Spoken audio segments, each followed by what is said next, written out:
Nah, sebelum kita memulai pembahasan, saya Relis Purba, Aku Yulia Estangga. Kami di sini akan mendampingi kalian di podcast Duduk Sebentar. namun kita di sini tidak hanya berdua saja. Kita juga mengundang dua narasumber yang keren dan tergokil. Halo, aku Ridwan. Dan saya Ridul Pratama, bisa juga dipanggil Rido. Di sini kami akan menemani kakak-kakak ini untuk membahas topik yang sangat luar biasa. Wah, kalau boleh tahu topiknya apa sih? Penasaran deh. Nah, hari ini kita akan membahas pelayaran bangsa Belanda ke Nusantara. Bicara tentang pelayaran bangsa Belanda ke Nusantara itu dimulai pada tahun 1566 dengan 4 kapal. Tujuan utama mereka itu untuk mencari rempah, tetapi juga dipengaruhi oleh peristiwa politik dan Perkembangan teknologi di Eropa. Kalau boleh tahu gimana kabar kalian hari ini? Ya baik. Apa kesibukan kalian sehari-hari? Sebenarnya dia udah tuh ikut kegiatan kayak organisasi. Organisasi seperti apa? Kalau organisasi apa sih ya? Gimana sih dunia perkuliahan kalian sehari-hari? Ya kayak itulah. Kita kalau sudah kuliah kadang langsung rapat. Kalau misalnya kalau ada sampingan tuh kami ikut. Semester berapa? Semester 3. Nah, tanpa berlama-lama lagi, kita masuk ke topik pembahasan. Untuk itu, kami ada beberapa pertanyaan. Yang pertama itu, apa sih yang melatar belakangi dari kedatangan bangsa Belanda itu ke Nusantara? Oh iya, ada lagi satu lagi.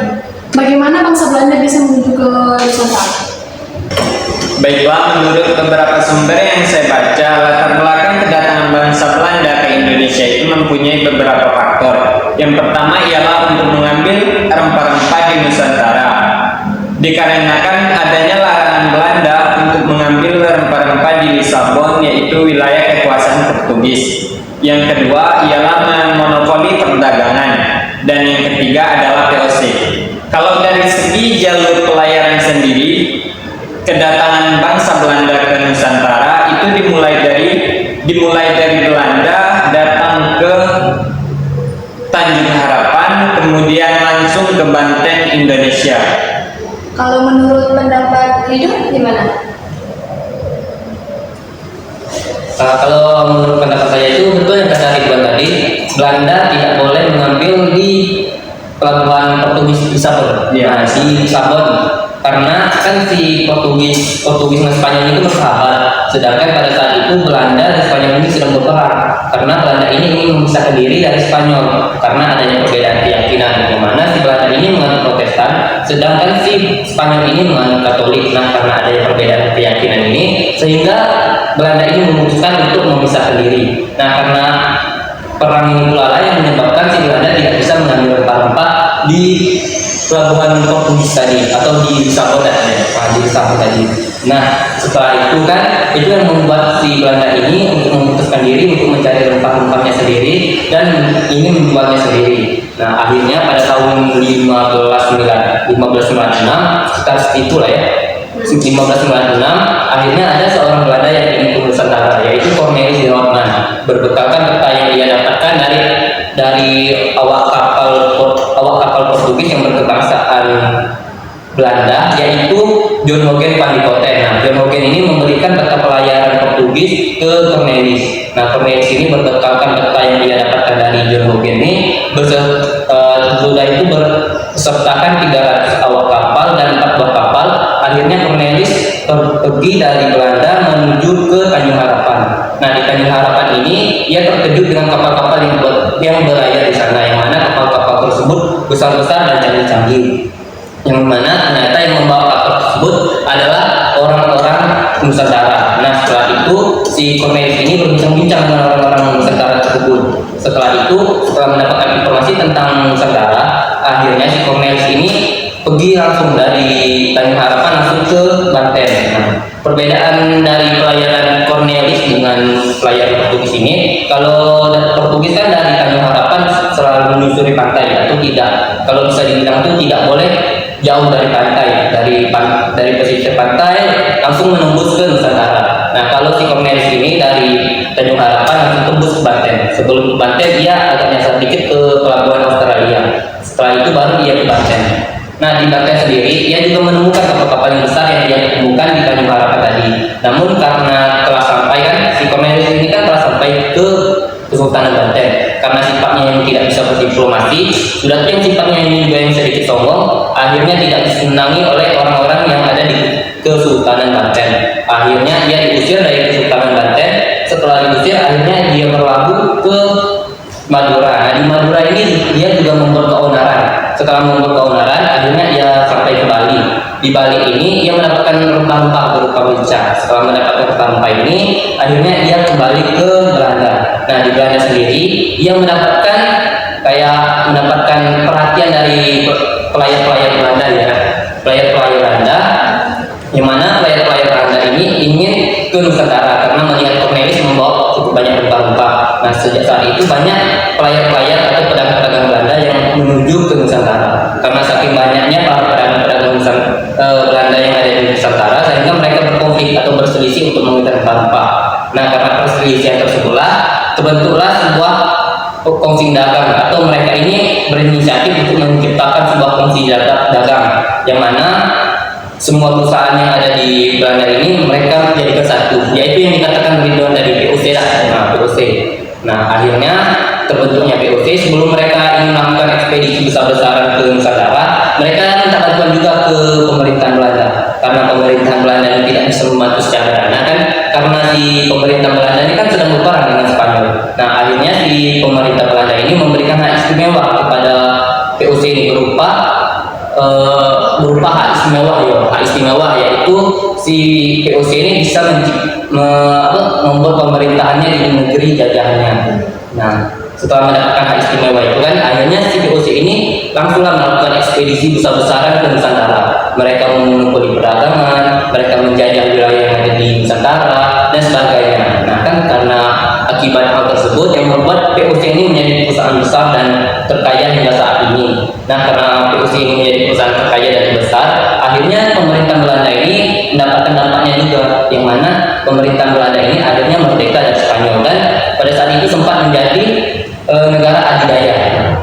Kalian tahu kan mata uang Belanda itu kan gulden kan. Nah, kalau mata uang POC itu punya mata uangnya sendiri, yaitu nama mata uangnya itu duit. Nah, duit yang kita sebut sekarang itu dulunya nama mata uang POC. Oh, berarti bangsa Belanda datang ke Indonesia itu karena awalnya bangsa Belanda ingin berdagang, namun karena bangsa Belanda melihat banyak kesempatan emas, banyak peluang emas untuk meraup rempah-rempah bangsa Nusantara, akhirnya Belanda memonopoli bangsa Nusantara. Betul, Ridwan? Betul. Kurang lebih ya seperti itu lah. Dan juga berarti Belanda itu datang ke Nusantara dikarenakan adanya tutup akses Belanda dari Lisabon untuk mereka mengambil rempah-rempah. Tepatnya itu di pelabuhan wilayah Portugis. Iya, karena mereka kan sedang berperang kan dengan Spanyol, sedangkan si Spanyol ini bersahabat dengan Portugis, sehingga Portugis ini menutup akses Belanda. Begitu. Oh, berarti boleh dong kalian jelaskan bagaimana kebijakan bangsa Belanda selama di Nusantara?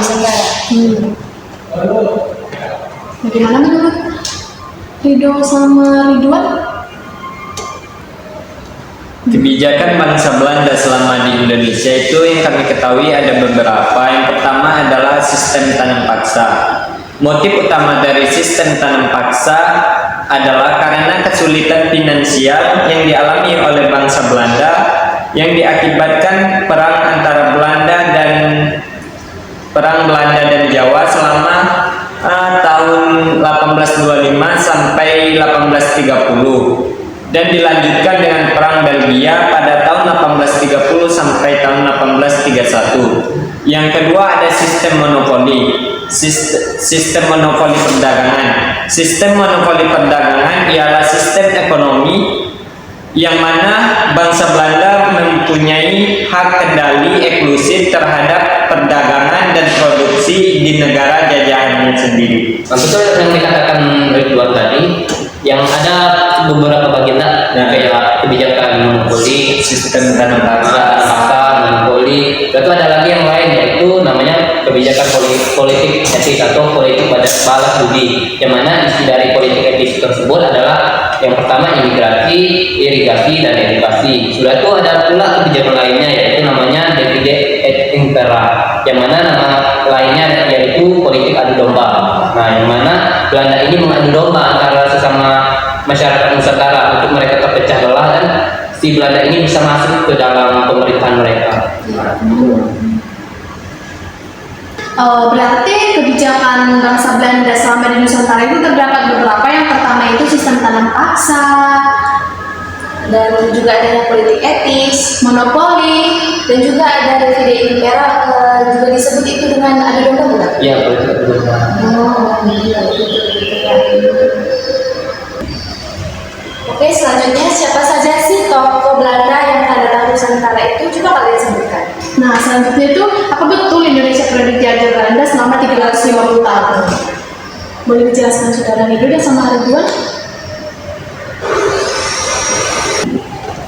Yang saya ketahui itu ada beberapa tokoh Belanda yang pernah datang ke Indonesia. Yang pertama itu Cornelis de Houtman. Ia adalah salah satu tokoh yang menemukan pelayaran dari Eropa menuju Indonesia. Yang kedua ada Van den Bosch. Ia adalah salah satu tokoh di balik terjadinya sistem kerja tanam paksa. Atau juga bisa disebut buku sel.